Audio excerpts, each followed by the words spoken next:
말씀을 통해 우리 성도들을 방해하는 모든 악한 영들이 물러나고 또 모든 것들이 치유되는 그 기적의 역사, 그리고 이 세빛에 큰 기쁨의 역사가 있기를 간절히 소원합니다.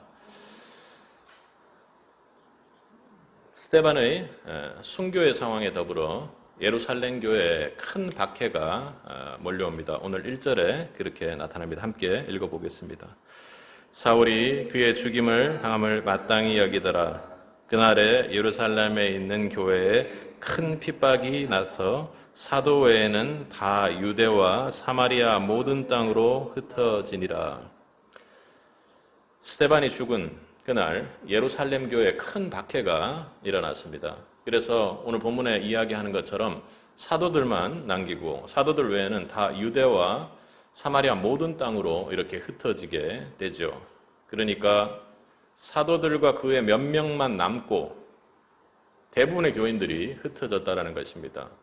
수만 명이 다 흩어지고 몇 명 혹은 몇십 명밖에 남지 않은 뭔가 황량한 그런 초라한 교회의 모습이 되었다는 것이죠.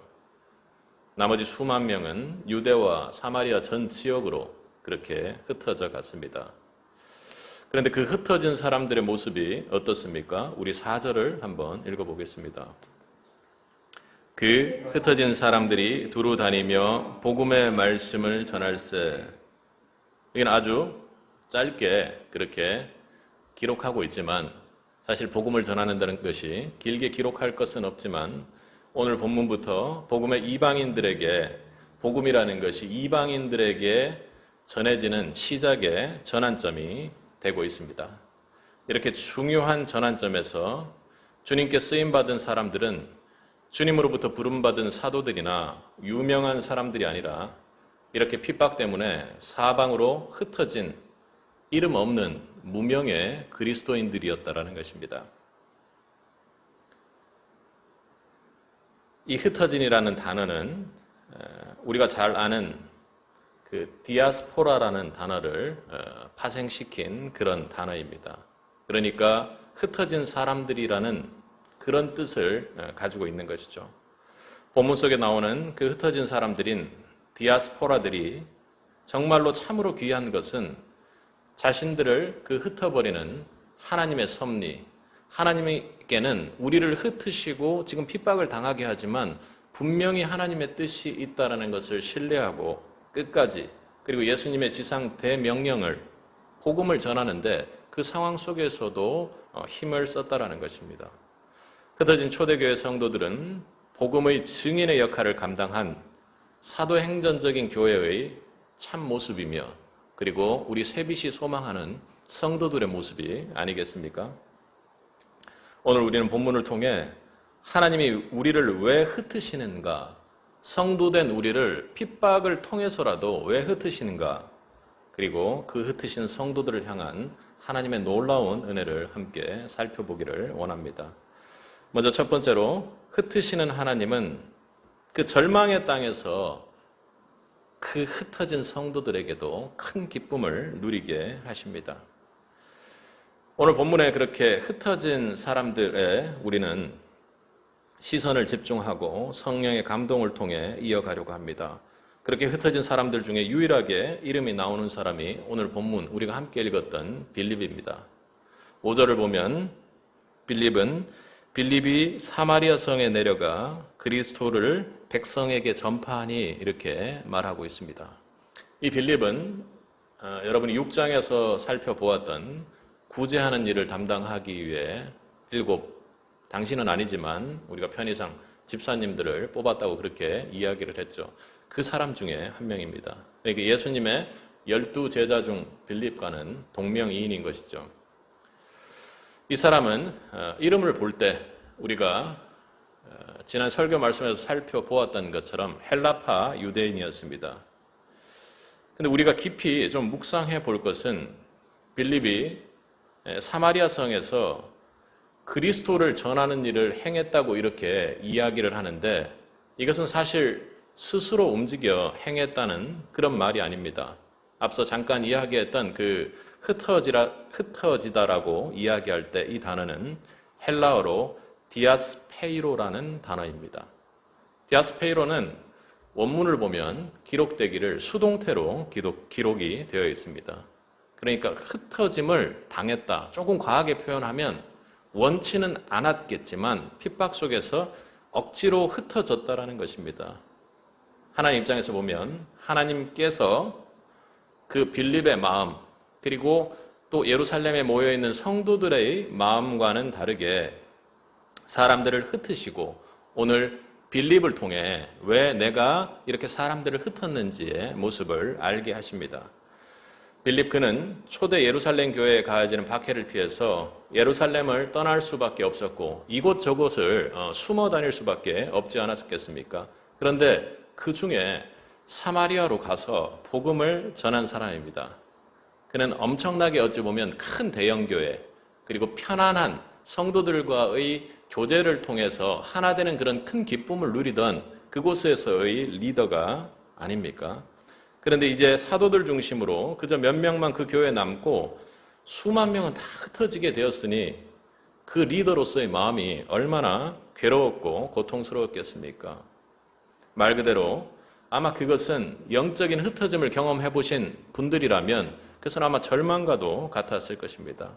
사랑하는 내 곁에 지체된 성도, 매일매일 하나 되어 교제하고 기도했던 성도, 그리고 영적인 형제를 잃은 것 같은 그 절망과도 같은 기분이 그 빌립에게는 있었을 것입니다. 여러분 함께 손잡고 기도하고 함께 예배하고 함께 전도하던 사람들을 이제 볼 수 없게 된다는 그 마음의 아픔은 너무나도 큰 영적 좌절감으로 그렇게 다가왔을 것입니다.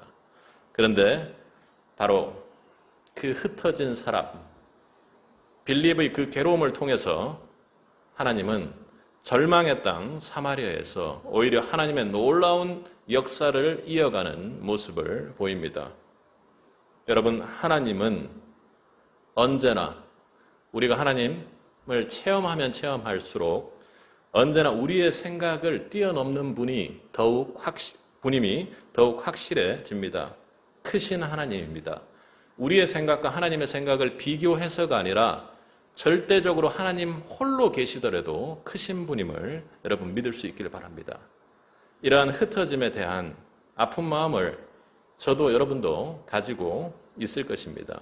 이러한 흩어짐 속에 여러분 흩어지는 사람이나 흩어지지 않고 지금의 사도처럼 남겨져 있는 사람이라 마음이 어떻겠습니까? 아마 다 괴롭고 막막하고 슬플 것입니다. 안 하려고 해도 인정하고 싶지 않으려고 해도 대체 우리 교회가 지금 왜 이럴까 하고 아무리 먼 산을 보고 탄식해도 정말로 해결되지 않는 막막한 상황입니다. 여러분, 그러나 그런 때 오히려 놀라운 하나님의 역사가 일어났다는 것을 우리는 생생하게 목도할 수 있고 보게 될 수 있음을 기억하시기 바랍니다. 믿으시기 바랍니다. 오히려 그때 복음으로 보면 더욱 큰 복음의 확대와 진보가 일어날 수 있는 계기가 마련된다는 것을 여러분 영적으로 강하게 믿을 수 있길 바랍니다. 그것이 하나님의 방식이고 초대교회를 대하시는 하나님의 섭리셨습니다. 문제는 사도행전적 교회를 꿈꾸는 흩어진 성도가 하나님의 섭리를 끝까지 절대적으로 신뢰하는가, 그리고 나를 향해 가지신 하나님의 그 독특한 비전의 길을 끝까지 믿고 하나님과 함께 동행하며 그렇게 행해 나가는가 하는 것입니다. 여러분, 믿으세요. 믿으십시오. 그게 중요합니다.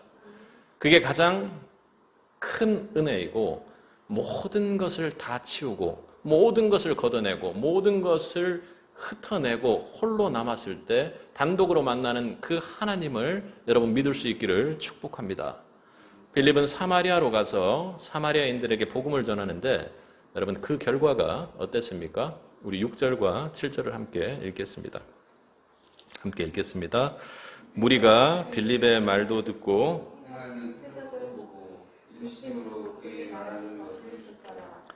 많은 사람에게 붙었던 더러운 귀신들이 크게 소리를 지르며 나가고 또 많은 중풍병자와 안전뱅이가 나으니. 아멘. 절망과도 같은 흩어짐 속에 묵묵히 하나님의 섭리를 믿고 사명을 감당해 나가는 빌립을 통해 하나님의 놀라운 새 은혜의 역사들이, 기적의 역사들이 일어나고 있죠. 빌립이 전하는 복음, 그것을 듣고 사람들이 그냥 그 복음을 듣고 좇고 있다라는 그 말이 왜 이리 기쁘게 들립니까? 그리고 표적이 일어나며 사람들이 그를 따릅니다. 또 사람들에게 많이 붙어 있었던 이방의 더러운 귀신들이 크게 소리 지르며 떠나가는 눈앞에 보이는 성령의 역사들이 그렇게 일어나고 있습니다. 여러분, 중풍병자가 낫는다라는 것이 있을 수 있는 일입니까? 그것은 바로 기적이요. 하나님이 선교의 현장에서 이방의 선교를 위해 독특하게 하나님이 해나가는 은혜의 선물이 아니겠습니까? 그러니 사마리아 성이 얼마나 발칵 뒤집혔겠습니까?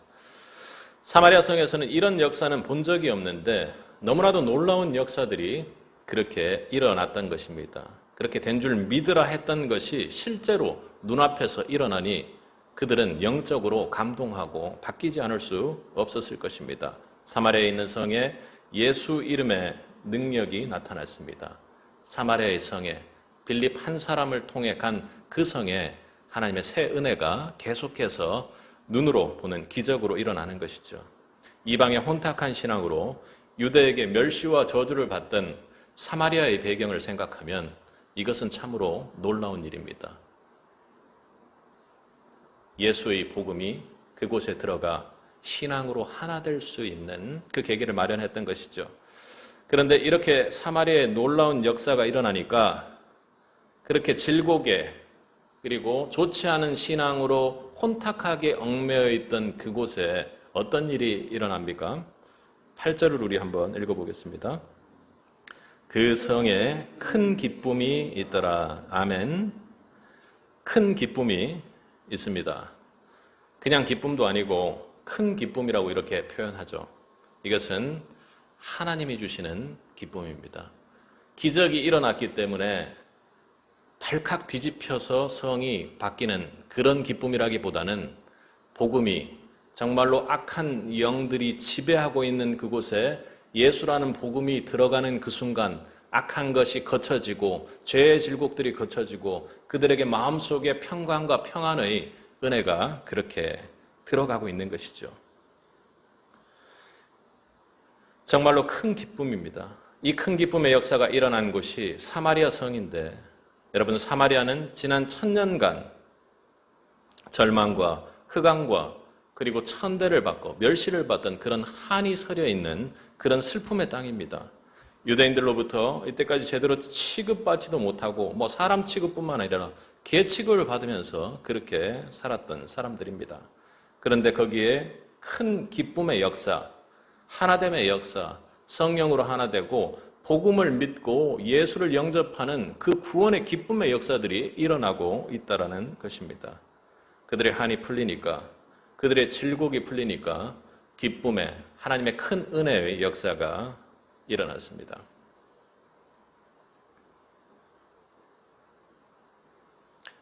그런데 예수님은 분명히 예루살렘과 온 유대와 사마리아 땅끝까지 이르러 내 증인이 될 것이다 하고 사마리아를 콕 집어서 말씀하셨습니다.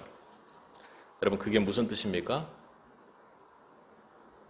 너희들이 멸시하고 저주하고 사람으로도 취급하지 않는 그런 가기 싫어하는 그리고 거기를 통과하지 않고 사마리아를 돌아서 갈 정도로 그렇게 유대인들이 유난을 떨었던 그런 곳도 너희가 복음을 전하기 위해 가야 하는 것이라고 그렇게 하나님께서 말씀하셨다는 것입니다. 그들에게는 복음이 필요 없습니까? 여러분이 미워하는 사람, 껄끄러워하는 사람, 보기 싫은 사람, 그들에게는 복음이 필요 없습니까? 그들에게도 복음이 필요한 것입니다. 그들이 여러분에게 미운 사람으로 보이지 않기 위해서는 정말로 그 사람이 복음 안에 하나가 되면 그 사람을 통해서도 큰 기쁨을 느낄 것입니다. 여러분, 그들에게도 복음이 필요합니다. 흩으시지 않았다면 그 대형교회에서 리더로 있는 그 빌립이 여기까지 내려올 리가 만무하지 않겠습니까?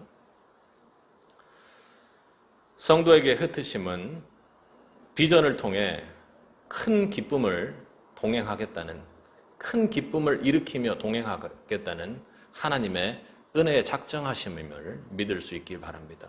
그러니까 하나님께서 성도를 흩으시는 이유는 내가 이제 단독으로 너와 대면하면서 함께 동행하면서 내가 너에게 줘야 할 사명, 그리고 이 땅에 온 이유에 대해서 충분히 설명하며 함께 큰 기쁨을 누리는 그 시점이라고 하나님께서 작정하는 은혜를 주시기 시작하는 때라는 것입니다. 흩으심은 절망의 땅에서 복음이 전해지는 큰 기쁨의 사건이 될 수 있는 것이죠. 오히려 예수 이름의 능력을 밝히 드러내는 그런 사건이 될 수 있습니다. 그리고 더욱 중요한 것은 그 흩어짐의 상처 속에 어려움을 겪었던 그 빌립이 이제는 정말로 복음을 전하고 주 안에서 다시 예수의 능력을 선포하고 그리고 기도하는 그런 통로로, 복음을 전하는 통로로 다시금 강력하게 사용될 수 있다는 것을 이야기하는 것이죠. 하나님은 세빛의 성도들에게 오늘 말씀을 통해 흩으심의 뜻을 반드시 기억하고 새기라고 그렇게 말씀하고 계십니다. 오늘 이 자리, 여러분의 비전의 은혜를 펼치기 위한 하나님의 흩으심의 자리인 줄로 믿으시기 바랍니다. 여러분, 하나님의 흩으심이 없었다면 우리가 오늘 이 척박한 환경으로 복음을 세우겠다고 사도행전적 교회를 꿈을 꾸기나 했겠습니까? 이 흩으심 속에 절망의 자리에서 복음의 큰 기쁨을 세울 것을 주님께서는 우리에게 맡기셨습니다. 여러분 믿습니까? 큰 박해로 시작된 성도의 흩어짐에는 반드시 하나님이 주시는 놀라운 큰 기쁨이 있음을 믿으시기 바랍니다. 주님의 복음이 전파되면 응어리진 한이 있고 절망과 어둠과 눈물이 있는 이 시대 이 땅에도 큰 기쁨이 회복되는 역사가 일어납니다. 멈출 수 없는 복음의 역사죠. 그리스도 구속의 역사요, 교회의 역사가 거기에서 그렇게 시작되는 것입니다. 큰 박해로 시작된 성도의 흩어짐에는 하나님이 주시는 놀라운 섭리, 큰 기쁨으로 새로운 복음의 시작을 맞았습니다. 뿐만 아니라 이 말씀을 묵상하면서 하나님께서 주시는 큰 마음은 이 박해 중에, 이 어려움 중에 빌립이 그 어려움을 이기고 복음을 전하는 그 모습이, 그리고 예수를 그렇게 전달하는 모습이 일방적으로 무언가 빌립이 하나님을 통해 사명적인 것을 고난 속에서도 감당하고 있는 것으로 그렇게 느껴지지만 큰 기쁨이라는 것, 그것은 무엇이겠습니까? 그 복음을 전하는 빌립에게 흩어짐과 그 절망과 도저히 이겨낼 수 없는 그 어려움 가운데서도 주님이 함께 하시며 은혜를 주는 가운데 가장 큰 회복의 역사를 일으켰던 것은 오히려 빌립에게 일어났다는 것을 마음으로 주십니다. 거기에 큰 기쁨의 은혜가 있는 것이죠. 여러분, 흩어짐 속에서도 끝까지 하나님의 섭리를 믿고 기도하는 세빛 가운데 하나님이 주시는 큰 기쁨의 은혜가 있길 주님의 이름으로 축복합니다. 한 사람 한 사람도 그 은혜를 누리시기 바랍니다. 두 번째로, 흩으시는 하나님은 진정한 회개를 통한 구원을 점검하게 하시고 그 진정한 회개를 통한 구원의 역사를 전하게 하십니다. 여러분, 오늘 본문을 보면, 우리 본문을 읽은 이후에 빌립이 전도했을 때 거기 아주 크다고 일컬어지는 시몬이라는 사람이 있었습니다. 한번 읽어보겠습니다. 9절입니다. 그 성에 시몬이라 하는 사람이 전부터 있어 마술을 행하여 사마리아 백성들을 놀라게 하며, 이 사람은 자칭 큰 자라고 했습니다. 여기서 마술은 우리 TV에서 보는 그 마술사들이 아니라 아주 강한 악한 영적인 힘을 가지고 있었다는 것입니다. 낮은 자부터 보니까 높은 자까지 다 따르며 굽실거렸던 것을 보면 전부터 이 성 안에 터줏대감처럼 있었고 그 영향력이 사마리아 마을에 아주 절대적인 영향력을 끼치고 있었습니다. 그런데 빌립의 전도, 평신도 빌립의 전도에 그들은 어떻게 변했습니까? 우리 13절을 함께 읽어보겠습니다. 함께 읽겠습니다. 세례를 받은 후에 전심으로 빌립을 따라다니며 그 나타나는 표적과 큰 능력을 보고 놀라니라. 자칭 사마리아 성에서 터줏대감처럼 이방의 악한 영의 세계를 차지하고 있던 악한 세력이 복음의 능력 앞에 이렇게 순식간에 앞에 그렇게 화려한 설명을 하고 순식간에 믿고 따랐다라는 걸 보니까 복음의 능력 앞에 엎드리는 모습을 우리는 봅니다. 예수 이름으로 하는 영적 전쟁은 상대가 얼마나 크건 높은 자건 그리고 그 악한 세력이 얼마나 강력한 세력일지라도 반드시 승리하는 영적 전쟁인 줄로 믿습니다. 언제나 이기는 싸움임을 믿을 수 있길 바랍니다. 마귀는 예수 이름 앞에 무릎을 꿇습니다. 그리고 예수 이름을 믿고 그리고 성령으로 하나 되어 주 안에 있는 성도들을 털깃 하나도 건드릴 수 없는 것이 마귀임을 여러분 기억하시기 바랍니다. 여러분이 예수 이름을 외칠 때 마귀는 겁을 먹습니다.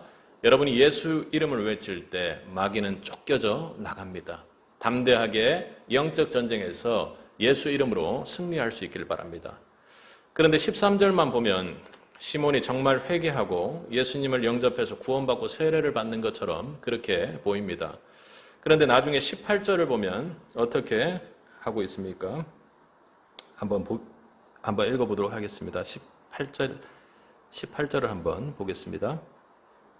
시몬이 사도들의 안수함으로 성령 받는 것을 보고 돈을 들여 19절도 함께 읽겠습니다.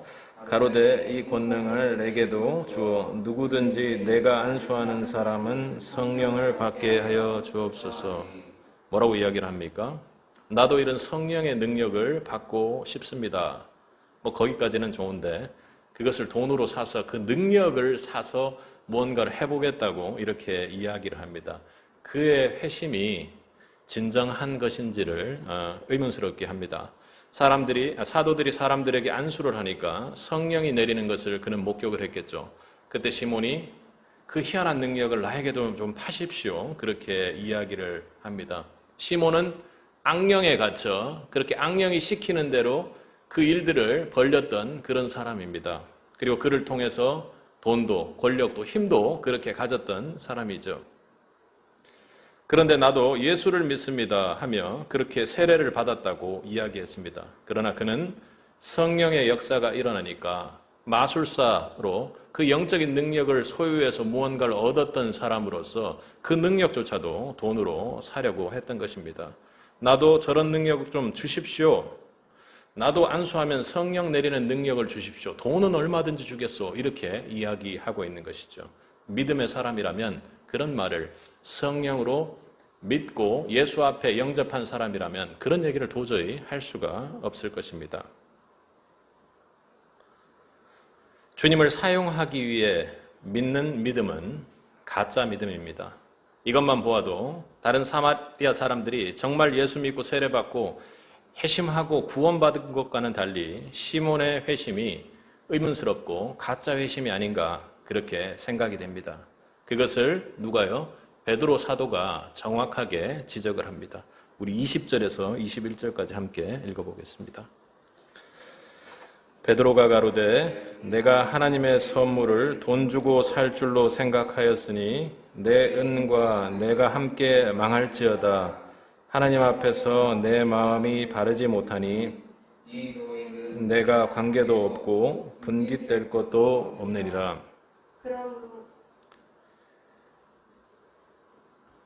이 도, 그러니까 복음에도 예수님과는 아무 상관이 없다고, 너라는 사람의 지금 상황은 예수님과는 아무 상관없고 구원받은 자가 아니라고 하여 복음이 정확하게 그에게 들어가도록 어찌 보면 영적으로 권면하는 것이 아닙니까?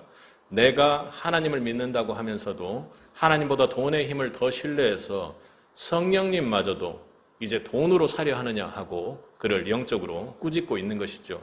진정으로 예수를 구주로 믿는다면 네가 이럴 수가 없다. 너는 예수를 믿음으로 하나님의 자녀된 자가 아니라고 진정한 회개를 통해 예수의 구주를 영접한 자, 구원받은 자로 믿음을 고백하는 자가 아니라고 그렇게 이야기를 하는 것입니다.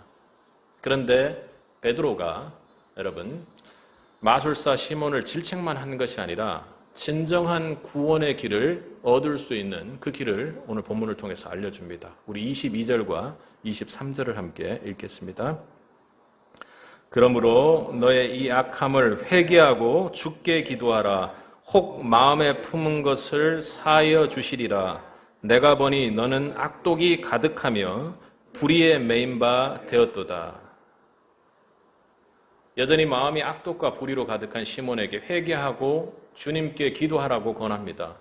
그렇게 회개하고 기도하면 혹 마음에 품은 것을 사하여 주시리라 했는데 혹시라는 의미가 아니라 반드시 네가 진정으로 회개하고 주님 앞에 기도하면 주님께서 반드시 너의 죄를 사하여 주시리라 하고 이렇게 이야기하는 것입니다.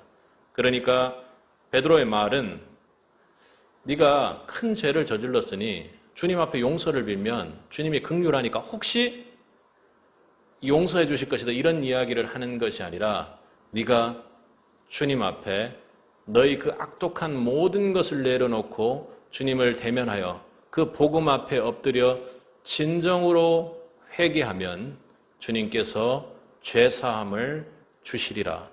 그것을 믿으라 하고 그렇게 이야기하는 것입니다. 여러분도 믿습니까?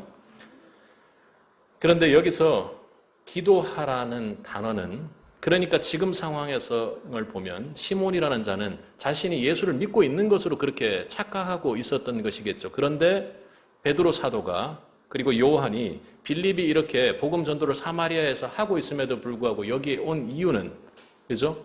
영적 가르침을 주기 위한 어떤 영적 도움을 주기 위한 그런 부분들이 있지 않았겠습니까? 그 베드로와 요한이 와서 지금 하는 얘기가 무엇입니까? 무엇입니까? 당신은 지금 구원받은 자처럼 이야기하고 있지만 그것이 참 구원이 아닙니다. 그러기 위해서는 이렇게 해야 합니다 하고 이야기를 합니다. 회개하고 기도하라는 그런 말을 그렇게 했죠.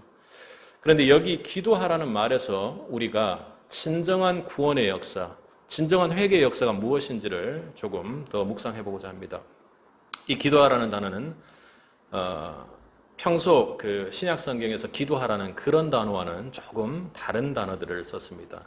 기도라는 단어 대신에 묵다, 붙들다, 매다 이런 단어를 썼다라는 것입니다. 그러니까 주님 앞에 진정으로 회개하고 너를 주님에게 붙들어 묶어라 이렇게 이야기를 하는 것입니다. 그것이 여러분이 아는 것처럼 세례의 의미가 아닙니까? 성령을 통해 기도로 그래서 베드로가 마술사 시몬에게 주께 기도하라고 한 것은 너 자신을 다른 곳 돈 같은 데다 묶지 말고 모든 전 영혼을 예수 그리스도 그 복음 안에 묶어라 이렇게 간절하게 이야기하고 있는 것입니다. 내 마음을 다른 데 뺏기지 말고 완전히 동요매어서 주님께 나아가라 이렇게 이야기하고 있는 것이죠. 완전히 주님을 붙들라는 것입니다.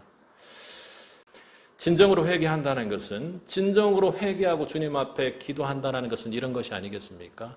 내가 그 어떤 상황에서도 하나 되어 절대로 나에게서 물과 성령으로 받은 그 주님의 세례, 주님과 하나됨이 절대로 분리되지 않는 그것이 우리에게 진정한 회개와 기도가 아니겠습니까? 거기에서 진정한 구원이 일어나는 것이지 우리가 오늘 시몬처럼 그죠? 조금만 지나면 내 모습, 내 죄들이 완전히 드러나는 그런 모습이 된다면 어때요? 심판의 날에 주님께서 아니 너는 나를 믿는다고 하면서도 왜 네 몸에서는 그렇게 악취가 나느냐? 너에게서는 왜 이 죄의 흔적들이 그대로 드러나 있느냐 하고 그렇게 이야기하지 않으시겠습니까? 어떤 결정적인 순간에도 자신을 하나님과 관계가 있고 하나님의 자녀로 천국 유업을 상속받는 자가 되기 위해서는 믿음의 기도를 통해 완전히 자신을 주님께 붙들어 매라고 지금 베드로가 그렇게 이야기를 하고 있는 것입니다.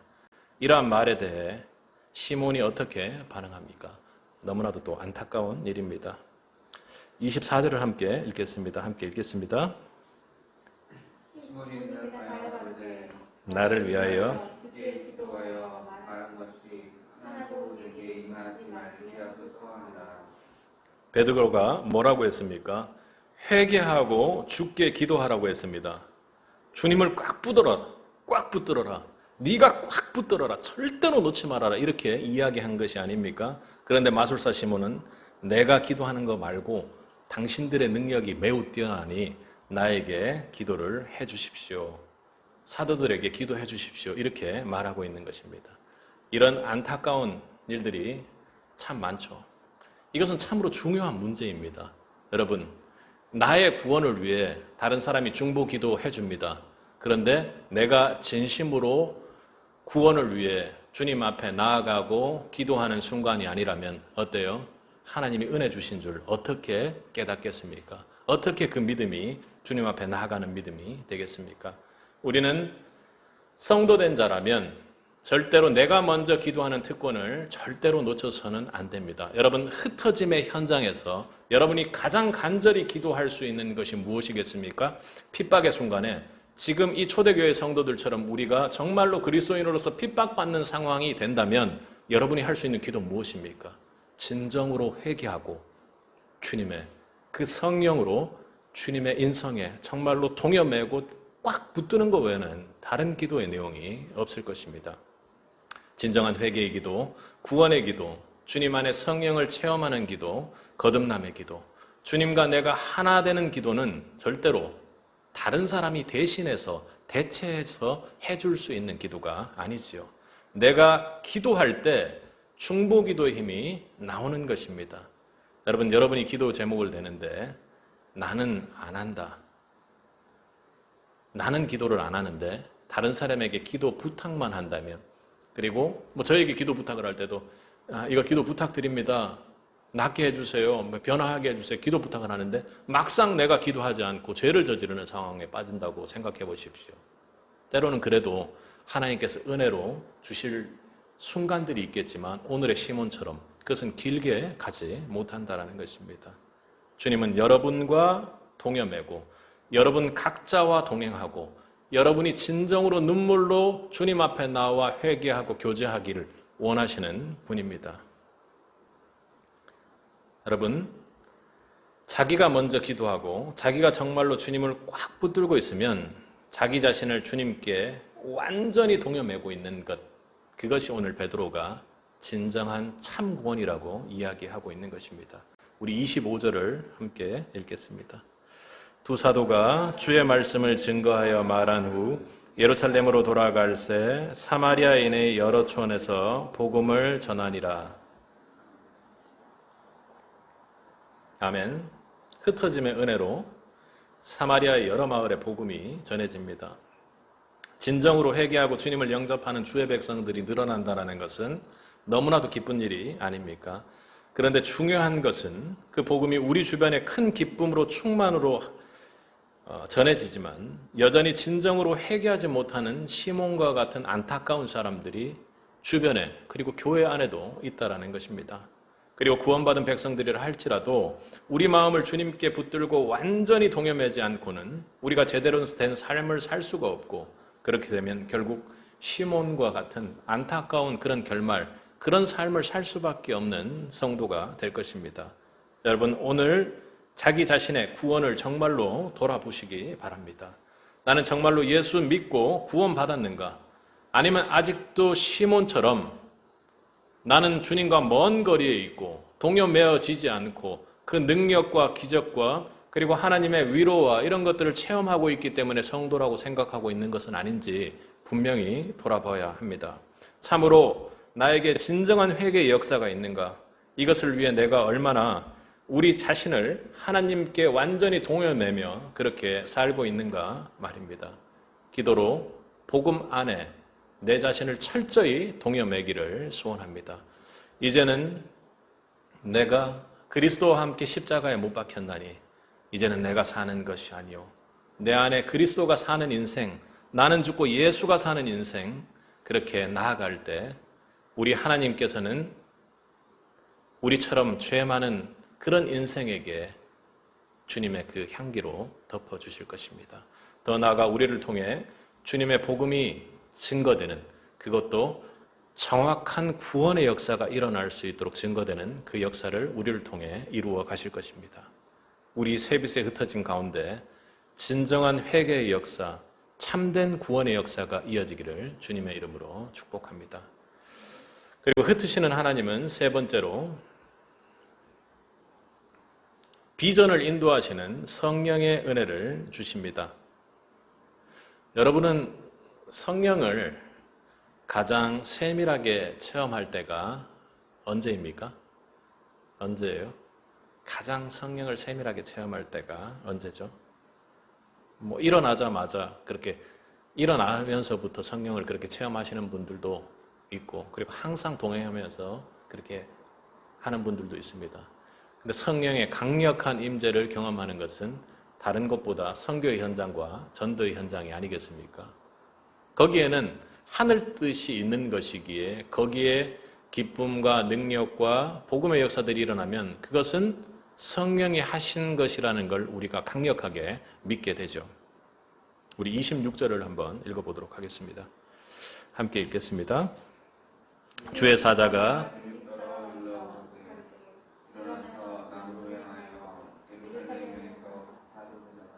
가사로 내려가는 길까지 가니 그 길은 광야라. 빌립에게 주의 사자가 나타나 갑자기 하나님의 메시지를 전했습니다.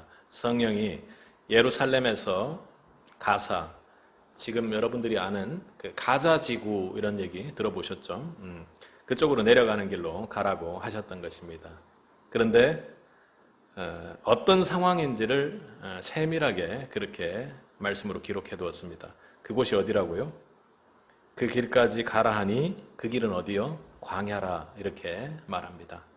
여러분, 광야, 우리가 다윗을 통해서 한번 살펴봤던 것처럼 때로는 숨 쉬고 서 있기도 힘들고 어떤 것도 쉬 자라지 않는 곳, 그리고 하나님의 은혜가 없으면 도저히 갈 수 없는 그런 곳이라는 것, 여러분 기억하실 것입니다.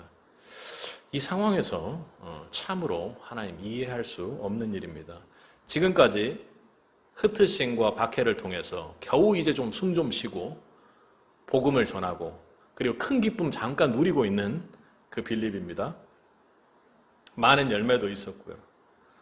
사도들과 함께 사마리아 땅의 우상과 이방신을 섬기는, 그리고 그 죄악을 회개케 하고 또 그리고 사도들이 온 그 상황에서 함께 진정한 구원의 역사들을 그렇게 이어갔던 사람입니다. 이렇게 많은 역사와 기적을 일으키며 전도를 하는 빌립을 하나님께서 멈춰 이렇게 하고 이야기를 하신 겁니다. 그렇게 멈추셨습니다. 그리고 빌립에게 갑자기 가사로 내려가는 길을 가라고 말씀하시는 것입니다. 사마리아의 복음화를 성공시켰으면 그래도 좀 안식을 주시든, 그리고 여지껏 핍박받은 상황들을 보면 거기서 교회가 좀 부흥할 수 있도록 그렇게 만들어 주시든 하는 그런 것이 있을 만도 한데 전혀 그렇게 없었습니다. 갑자기 아무것도 없는 광야로 어떠한 이유도 설명하지 않은 채 그렇게 빌립을 무조건 내려가라고 하십니다. 이해도 안 되겠지만 참으로 당황스럽고 놀라운 상황입니다. 여러분, 그런데 더 놀라운 것은 바로 오늘 본문에 나타난 빌립의 모습입니다. 그 길은 광야라 하고 그 다음 27절이 뭡니까? 그 어떠한 사이에 여운도 없이 일어나 가서 보니 이렇게 시작됩니다. 어떻게 해요? 성령께서 갑자기 나타나셔서 멈추고 저기 광야로 가라. 그 기쁨의 순간에 광야로 가라 이렇게 이야기하십니다. 그런데 어떻게 해요? 그 다음 어떠한 멈춤도 없이 일어나 가보니 이렇게 움직입니다. 그러니까 빌립이 그런 성령의 음성에 곧바로 순종해서 광야로 갔다는 말입니다. 이게 어떻게 가능할까요? 저는 이 흩어짐의 어떤 상황 속에서 빌립이 회복이 영적 성숙의 범위가 과거의 빌립보다 훨씬 더 높아진 상황임을 이를 통해서 보는 겁니다. 흩어짐의 큰 기쁨의 은혜를 경험한 빌립은 전도의 기적, 성령님과 그렇게 계속 함께하고 세밀하게 함께하시는 그 성령의 역사들, 그리고 안수했을 때 정말로 기적적으로 낫는 그런 역사들을 보면서 빌립은 어떻게 믿음이 성장해 갔을까요? 성령의 음성에 더욱 민감하고 성령님께서 말씀하시는 것 외에는 그 음성 외에는 다른 것을 듣지 않으려고 애를 썼던 사람이었을 것입니다. 바로 흩어짐을 통해 하나님께서 주시는 성령의 은혜가 바로 이것입니다. 흩어짐은 성도를 성령의 음성에 순종하게 만드는 은혜를 줍니다. 우리는 성령의 음성에 즉시 순종해야 합니다. 그런데 그 순종의 타이밍을 맞추기가 참으로 힘이 들죠. 왜요? 그것은 아직도 성령의 음성에 대한 전적인 믿음, 그런 것들이 부족한 상황들이기 때문 아니겠습니까? 타이밍을 놓치는 순종은 순종이 아니죠.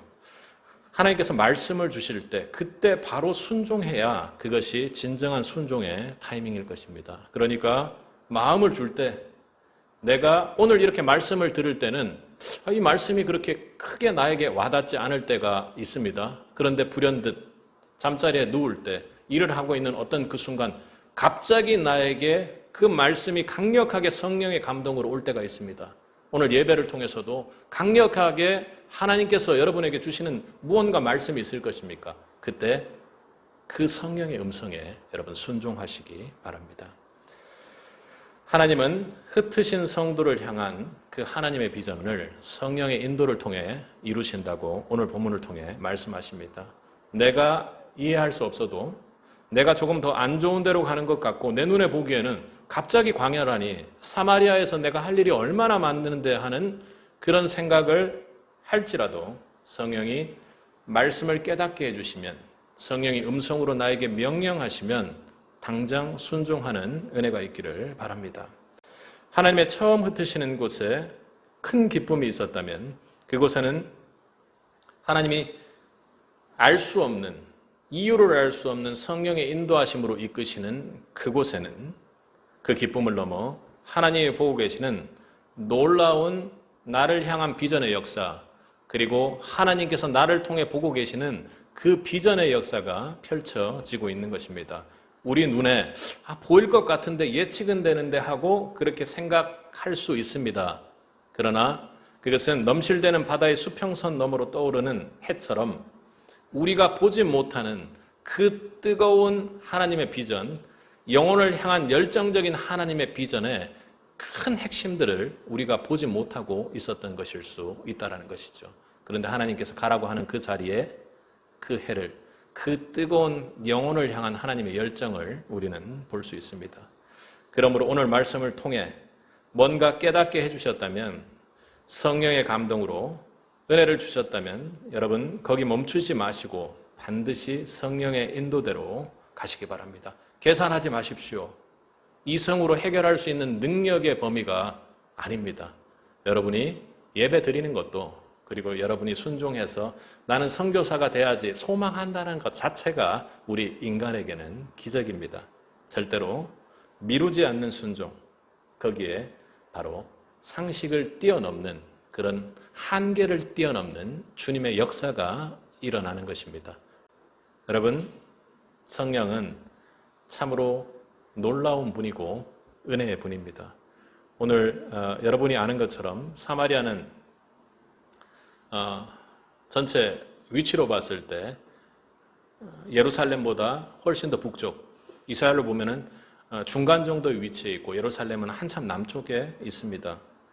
그리고 성령이 사마리아에서부터 출발해서 가라고 했을 것 아닙니까? 그리고 빌립은 거기에 순종해서 가는 중에 수레의 속도와 빌립의 걸음걸이의 속도를 우리는 도저히 생각할 수가 없습니다. 그런데 성령께서는요, 그 모든 때를 맞추시고 조절해 가면서 복음을 전할 수 있도록 이끌어 가신다라는 것입니다. 주님께서 빌립이 떠나기 전부터 그 모든 것을 준비하고 계시고 성령으로 인도해 나가시는 것이죠. 여러분, 흩어짐의 성령의 은혜를 누리는 성도의 삶에는 절대로 우연이라는 게 없습니다. 왜요? 성령께서 우리와 함께 하시기에 한 걸음 한 걸음 떼는 모든 걸음을 복음과 사명을 향해 우리가 정말 하나님의 축복 속에서 나아갈 수 있도록 조정하고 인도하고 계시기 때문입니다. 어쩌다 여러분이 누군가를 만난다면 어느 날 어떤 누군가와 잠깐 눈빛이 마주치게 된다면 세빛에게 그것은 우연한 일이 아니라 반드시 하나님의 계획이고 필요입니다. 왜요? 여러분, 하나님 계획에 따라 흩으신 성도들이기 때문입니다. 그 당시 예루살렘 교회가 건물 안에만 있었다면 흩어짐을 통해 만난 섭리의 하나님, 크신 하나님을 만나지 못했을 것이고 그 하나님을 통해 성령의 인도하심을 따라가지 못하고 빌립처럼 그 즉시 순종하는 역사도 없었을 것입니다. 성령께서 음성을 여러분에게 들려주셨다면 여러분 절대로 의심하지 마십시오. 설령 그게 내게 주어진 길이 축복이 아니고 아주 좁은 길이라 할지라도 성령께서 함께 하시는데 여러분 무엇이 걱정입니까? 성령께서 인도하시는데 여러분이 어려운 일을 당하고 갈지라도 그분과 함께 하는 것을 여러분 택할 수 있는 은혜가 있기를 바랍니다. 우리는 성령의 음성에 반드시 순종하며 갈 이유가 있습니다. 거기에는 하나님께서 예비하신 아주 의외의 동역자, 그리고 아주 의외의 축복된 만남, 그리고 하나님께 주시는 우리가 상상하기 힘든 큰 기쁨이 있을 것입니다. 여러분, 흩어짐의 은혜를 누리기 위해 우리가 가장 먼저 해야 할 것은 여러분 무엇일까요? 흩어짐 속에서 이렇게 오늘 말씀 주신 것처럼 은혜를 우리가 빌립처럼 누려가기 위해서는 무엇이 가장 필요할까요? 하나님의 섭리를 믿고 그렇게 끝까지 인내하며 복음의 역사를 써나가기 위해서 말입니다. 오늘 본문 8장을 전체 이렇게 길게 살펴본 그 마음 가운데 8장에는 크다라는 말이 참으로 많이 나옵니다. 이방의 큰 자, 그 시몬과 복음이 영적 전쟁을 펼치는 그 모습도 그렇고, 그리고 또 1절에는 어때요? 1절을 보면 교회에 큰 핍박이 일어났다고 그렇게 합니다. 그런데 흩어진 사람들은 복음을 전하고 복음이 선포될 때 숨어있던 악한 귀신들이 떠나고 어두운 세력들이 물러나고 병고침의 역사가 그 흩어진 사람들을 통해서 일어납니다. 큰 기쁨이 있었습니다. 어떻게 이 큰 핍박과 큰 박해와 그리고 세상에서 큰 자라 해서 세상을 따르게 했던 이 큰 것을 벗어내고 큰 기쁨으로 바꿀 수 있었습니까? 우리 2절을 한번 읽어보도록 하겠습니다. 함께 읽겠습니다. 경건한 사람들이 스데반을 장사하고 위하여 크게 울었더라. 스데반을 장사한 그 핍박의 중심에 있었던 그 초대교회의 성도들은 경건한 모습으로 크게 우는 큰 울음을 가졌던 사람들입니다. 그리고 이들이 울음 가운데 흩어져 복음을 전했던 것이죠. 큰 박해가 있었고, 그리고 큰 슬픔과 큰 절망과 큰 고통이 있었지만 결국에는 하나님께서 모든 것을 회복하시고 빌립에게도, 그리고 또 절망과도 같았던 그 원한의 땅 사마리아에도 복음으로 큰 기쁨을 주셨습니다. 그런데 그 사이에 경건한 성도들의 큰 울음소리가 있었던 것입니다. 그것은 경건한 사람들의 울음소리, 그것이 주님 앞에 울며 간구하며 기도하는 성도들의 기도가 있었기에 그것이 가능했다라는 것 여러분 꼭 마음속에 새기시기 바랍니다. 바로 예수의 동여 맺은 진정으로 구원받은 성도들의 영혼을 향한 그 애통해하는 눈물의 기도가 있었던 것입니다. 핍박받을 때 나에게 왜 이런 고통이 오냐고, 나에게 대체 왜 이런 절망을 주냐고 우리는 주님을 원망할지도 모르겠습니다. 그런데 끝끝내 그들은 하나님의 큰 섭리를 믿고 그 고통 가운데서도 예수 그리스도의 복음만을 붙잡고 기도로 이겨냈던 것입니다. 인내했던 것입니다. 그리고 그들은 끝까지 주님의 비전을 향해 인내하며 복음을 전했던 것이죠. 주님의 마음을 품고 그 박해 속에서도 이제 십자가의 승리를 통해 한 영혼을 향한 하나님의 마음을 품고 울면서 그 어려움 속에서도 기도하며 이 복음의 역사, 새로운 이방 사역의 역사를 펼쳐나가는 문을 열었던 것입니다. 거기에는 하나님의 마음을 품고 한 영혼을 향해 우는 성도들의, 그 경건한 성도들의 기도 소리가 있었습니다.